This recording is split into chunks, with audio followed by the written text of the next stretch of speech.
Muita gente acha que passar em primeiro lugar é coisa de outro mundo, mas se eu disser que com as estratégias certas é totalmente possível, fica aqui comigo que eu vou te falar tudo sobre isso. Fala galera, eu sou a Tenente Maria Luísa e eu tô aqui para compartilhar com vocês como eu conquistei o primeiro lugar no concurso do Serviço Militar Voluntário da Marinha, o SMV. E aí eu vou te dizer uma coisa, mesmo que fosse só uma vaga, eu tinha certeza que essa vaga seria minha. E olha só, passar em primeiro lugar não foi só sobre estudar muito, eu digo que foi mais sobre estudar da maneira certa. E a gente vai falar hoje aqui sobre organização, sobre técnicas de estudos que fazem sim a diferença de verdade e também vai falar sobre aquele planejamento que vai deixar tudo mais fácil no seu processo. E antes que eu esqueça, se você tá nessa pegada de concursos, já pega a caneta, um bloquinho, porque eu tenho certeza que as dicas de hoje pode ser o que você precisa para dar aquele salto na sua preparação, beleza? Vamos lá? Então assim, quando a gente decide estudar para concursos como das Forças Armadas, especialmente aí da Marinha, eu sei que vamos encontrar alguns desafios logo no início, né? Então muita gente começa a preparação focando apenas na nota de corte, né? Ou no número de vagas. Mas sabe o que? Isso faz muita diferença. Por quê? A gente tem que parar de se preocupar com quantas vagas tem e começar a pensar assim, eu só preciso de uma vaga e essa vaga vai ser a minha. E por que que eu digo isso? Quando eu tava estudando pro concurso, eu tenho uma lembrança muito clara de um colega do William, tá? Que tinha passado no concurso da Marinha em primeiro lugar, que chegou pra mim e falou assim, Maria, eu estudava pra ser o primeiro colocado. Não importa quantas vagas tinha, eu ia ser o primeiro colocado. E aquilo ficou muito na minha cabeça e eu comecei a ver os estudos com outros olhos. Então, quando eu voltei pra estudar, eu pensei, cara, é isso que eu preciso de uma vaga, essa vaga vai ser minha, então eu tenho que ficar em primeiro lugar. E pra eu ficar em primeiro lugar, eu tenho que o quê? Eu tenho que estudar pra gabaritar. Então, eu tenho que dar o meu melhor pra fazer a melhor prova possível pra que não tenha chance pra outra pessoa passar. E aí, aqui entra algo que eu acho que faz muita diferença nos estudos. Que eu falo que é diferente você estudar observando a nota de ponto de corte e estudar pensando em gabaritar. Por quê? Se a gente olhar as notas de ponto de corte dos anos anteriores e se basear nelas para estudar, a gente vai estar totalmente errado. Porque vai que a prova no ano anterior foi muito mais difícil, a nota de ponto de corte caiu. E aí você vai estudando pensando assim, eu preciso fazer 70% da prova, eu preciso fazer 80% da prova. E no ano que você for fazer essa prova, não for bem assim. Você vai precisar de uma nota de ponto de corte maior e você não estava preparado para isso. Então, a gente tem que estudar para gabaritar, estudar pensando em ser o primeiro colocado como, abriram 10 vagas, não interessa, eu vou ficar em primeiro lugar e eu só preciso de uma vaga que é de primeiro colocado. Então, quando a gente começa a estudar dessa forma, a gente já muda a nossa percepção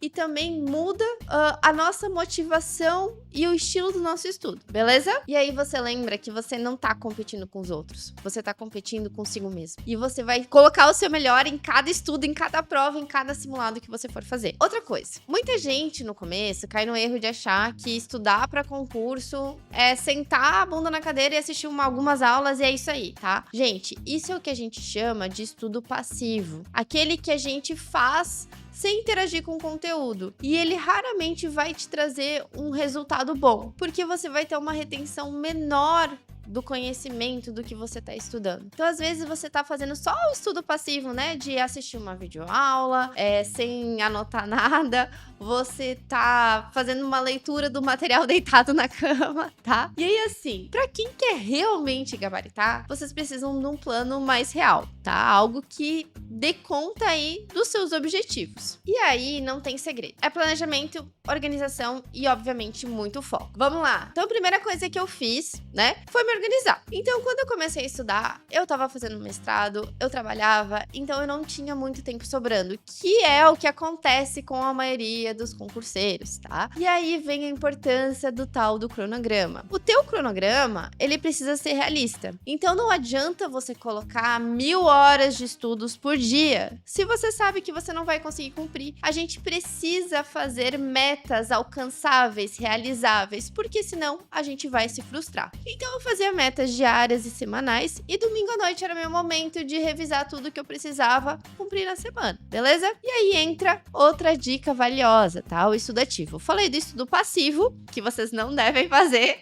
e o estudo ativo que vocês precisam sim fazer, que entra a parte de resolução de questões, simulados. Vai assistir a videoaula? Faz com o material escrito ou anotando, faz a leitura do material antes, tá? Então é importante que o tempo que você se propôs para estudar, colocou ali no calendário, eu vou estudar das 7 às 9, esse estudo tem que ser altamente ativo, tá? Você tem que estar ali para tentar absorver o máximo possível do conteúdo. Por exemplo, quando eu vou resolver uma questão, eu não parava só na resposta correta. Se era alternativa A, B, C, D, E, eu anotava porque que cada questão estava correta, porque cada questão estava errada, tá? E aí cada questão se transformava em 5, porque eu realmente entendi o que eu estava fazendo. Por mais que, eu sei que essa tá correta, mas por que as outras estão incorretas? Uma outra coisa que me ajudou muito foi saber equilibrar também os estudos com a vida pessoal. Então, vou ser sincera com vocês, eu não deixava de ver meus amigos aí, mas eu era regrada, tá? Eu atingia a minha meta do dia e depois eu ia para a diversão. Então, por exemplo, se eu tinha combinado, vamos num barzinho ali no sábado à noite, vamos às 7, beleza, né? Eu tinha minha meta para cumprir naquele dia, o que eu precisava fazer. Então eu falava, eu vou. Pode ser que às 7 eu esteja lá, como pode ser que eu apareça às 9. Então eu cumpria, né, as minhas prioridades, que eram os estudos, e depois eu ficava livre pra fazer, né, como se fosse a nossa recompensa por eu ter terminado o que eu tinha me proposto a fazer, tá? Então a gente tem que ter esse equilíbrio. E esse equilíbrio me dava força pra continuar sem me sentir ali sobrecarregada, tá?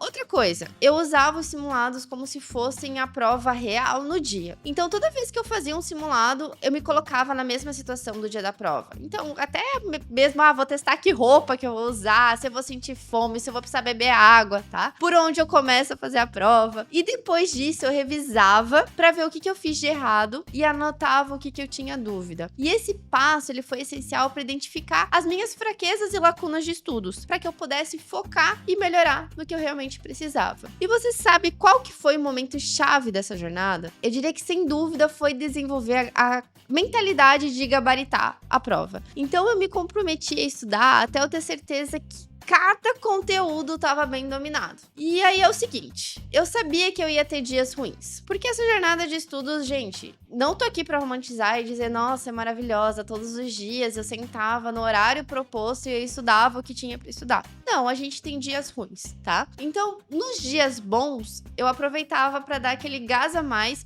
então se eu pudesse ir um pouquinho mais, se eu conseguia adiantar alguma coisa, eu fazia. Por quê? Pra ter aquela gordurinha estocada pro dia ruim. E aí, quando um dia não rendia tanto, eu não ficava tão frustrada, porque eu sabia que nos outros dias que eu consegui mais, eu avancei mais, tá? E aí, o que é mais importante? Cada dia de estudo foi me deixando mais forte. Não só no conteúdo, mas também no controle emocional. Então, no dia da prova, tudo que estava ao meu controle, que eu podia ter controlado, eu deixei dessa forma. Desde a hora de sair de casa, as técnicas de respiração que eu usava para manter a calma, né? Enquanto espera para receber a prova, então a gente recebe a prova e tem que ficar ali quietinho, não pode virar, não pode fazer nada. Então é um momento de muita ansiedade. E se você se preparar assim, com tudo planejado, com o seu emocional aí blindado, nada vai te tirar do teu foco. Então, bora resumir. Para alcançar o primeiro lugar, gente, não é só sobre quantidade de horas estudadas, mas a qualidade. Não adianta você fazer só estudo passivo, você tem que fazer um estudo ativo. O seu cronograma tem que ser realista, não bota metas inalcançáveis. É importante você equilibrar os estudos com a vida pessoal, tá? Essencial. E lembrem que, nos dias bons,